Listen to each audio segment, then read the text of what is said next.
Yo, what is up, guys? Welcome back to another video here at Euphoric Sports, and I'm here to talk about a controversial topic. Is Diego Simeone a poison of football? Yes, that has been the question that has been coming up lately due to the events that happened in the second leg of Man City versus Atletico and the way that Atletico Madrid played in both legs against City, and their style of play has officially came up, and many people from the media have been criticizing Diego Simeone heavily due to the defensive playstyle that he has and his players for the way they conducted themselves against Man City towards the end of the game, with many altercations during and after the game.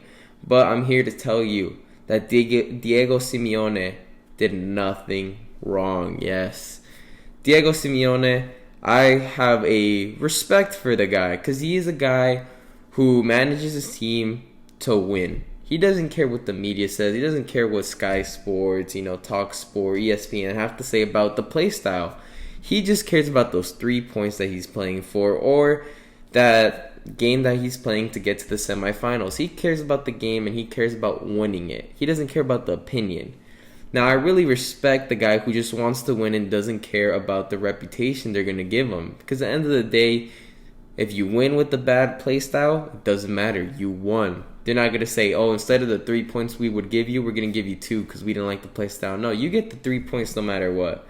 And Diego Simeone had a very, very less talented squad than Manchester City. And he played accordingly to the way that he thought they had the bench chance to win. And that was stay in the game until the last 20 minutes of the second leg at home, and then we attacked them and put them nervous. Exactly what he did, and it almost worked. I even believe they were robbed. There was a couple times where they should have gone to VAR and checked for a penalty, but they did not. Because, they don't really want to reward anything against the big, rich Man City, where Ake clearly hit Correa in the box. And at least, the thing is, if they don't call a penalty, I'm okay. But as long as they go to VAR, I think you did your job. But the fact that they don't go to VAR in situations like this just makes it obvious, I'm not even going to say it, but it makes it obvious. And then you go and look at the other game, Liverpool-Benfica, and they go to VAR about 3 times. 3 times they go to VAR over there, but over here they wait to the last, till City gets fouled, and then they're like, you know what, we'll go to VAR now. Like, come on. It leaves me speechless the way VAR is here just to benefit bigger teams. And it's not even like they don't make it obvious. It's quite obvious. VAR is there to help the bigger team to avoid upsets. But I'm not here to talk about that. I'm here to talk about Atletico Madrid being a poison or not. And I really respect the way Atletico plays. Atletico plays out here to win.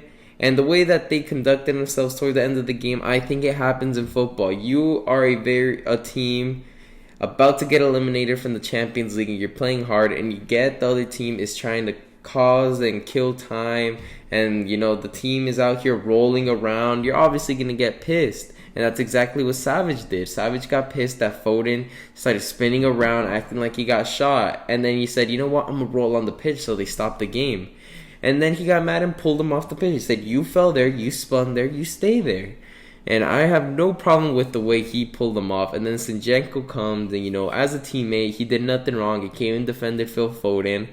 And then that's when the problem started, and everyone started pushing each other. Savage was pulling on Jack Grealish's hair.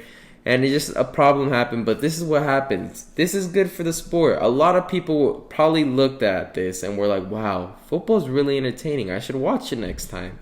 Because there was a big controversial thing. Everybody loves controversy. Everybody likes heated moments, and that's what happened. It was 2 passionate teams trying to win, and they got heated, and it got a little bit physical.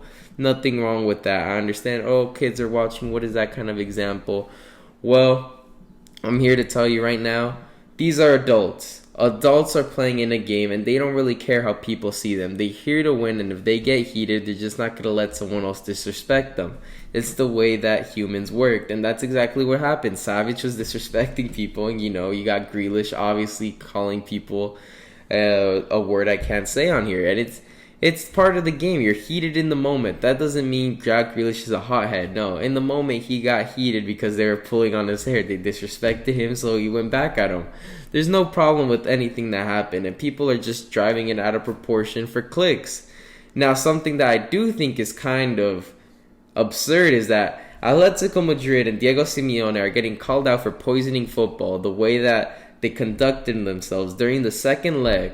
But Man City, breaking financial fair play rules back 2 years ago, they get nothing. No call-outs, no nothing. Man City breaking rules on financial fair play, obviously spending more than everyone else and more than they should be and breaking rules, and then supposed to be suspended from the Champions League for 2 years, and it went away. They never got suspended. Nothing happened. Just poof, magically went away.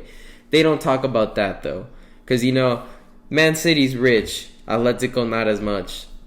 That's all I gotta say. Talk about that before you talk about the way they conducted themselves and their play styles of poison for football.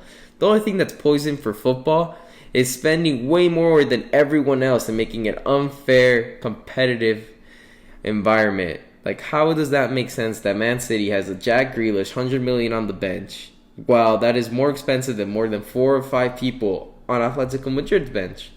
Doesn't make any sense. But that is something they're not ready to talk about, Oil money always wins.